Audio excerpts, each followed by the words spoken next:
Science and belief have a clear division of labor and boundaries. Science focuses on truth issues, provides knowledge and rational power for humanity, and promotes the development of material civilization. And faith focuses on value issues, solving people's spiritual needs through benevolence and spiritual strength. Einstein once said, "Religion, art, and science are all branches that grow from a tree." Hegel placed pure thought, i.e., philosophy, above sensory and intuitive thought, i.e., art, and transcendent thinking, i.e., religion, considering it the highest stage of spiritual development. According to the author of this book, beliefs can also be divided into active beliefs and passive beliefs. Passive beliefs correspond to Bayesian beliefs in science, as well as mathematics. See chapter Bayesian inference, falsifiability of science, which can be evaluated and assessed by humans but cannot be changed on its own. And active beliefs correspond to our personal subjective beliefs, where you can not only evaluate and assess but also actively change them. The purpose of philosophy is to make people become human, to become a complete person, not to make people become a certain kind of person. Although science can increase knowledge, it cannot elevate one's realm or give meaning to life. Philosophy reveals the overall laws of things, but it is difficult to be precise to specific things. Living life, philosophy is hollow. Without philosophy, life is blind. Religion pursues meaning and order. Science focuses on acquiring power, while modern people often choose to give up meaning in exchange for power. Science may achieve eternal life, but it cannot answer the question of why we live. Science has nothing to do with meaning. People must choose how to live on their own. Under diverse evaluation criteria, there is no absolute right or wrong, and people must decide for themselves what God and devil are. According to Bayesian theory, science is like an asymptote, constantly approaching the truth but never reaching the finish line.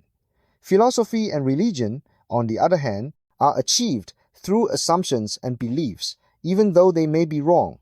Science is powerless to address issues of value and meaning. Theologian Friedrich Schleiermacher believed that human life can be divided into three domains: knowledge, behavior, and emotion.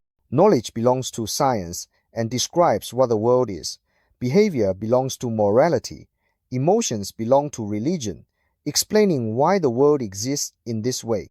Religion and experience are closely related, and the Bible, which records religious experiences, has become the ultimate guide for Christian experiences. Tip: from Newton to Einstein, science has been exploring what, but unable to explain why. If you ask Einstein why mass causes space to bend and why the speed of light remains constant, he cannot provide an answer and can only answer, "The world is always like this." Only religious theology can touch upon the ultimate answer to why.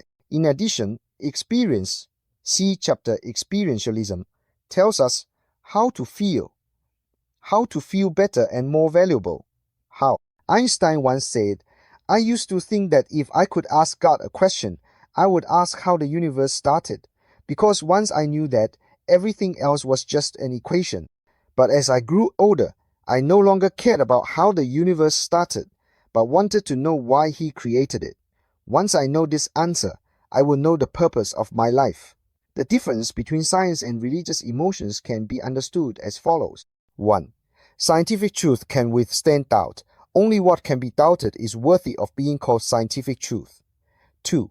Science allows for falsification, but what can be overturned is true science. 3. Religious beliefs and emotions should not be shaken in the slightest, and once there is a trace of doubt, they will collapse. Like Rupert's tears, they are either indestructible or shatter with a light pinch.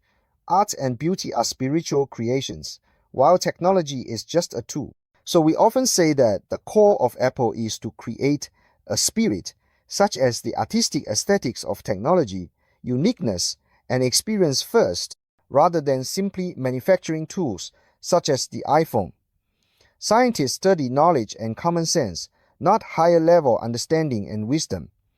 Knowledge does not equal wisdom. Knowledge is unconscious and cannot be fully devoted, so the key is to transform knowledge into wisdom. Science, philosophy, and religion are both attempting to pursue a certain degree of certainty, but in fact, agnosticism and skepticism should also have a place. We often believe that universal skepticism, such as Hume's skepticism, is like a strong medicine, as it assumes that all beliefs may be wrong.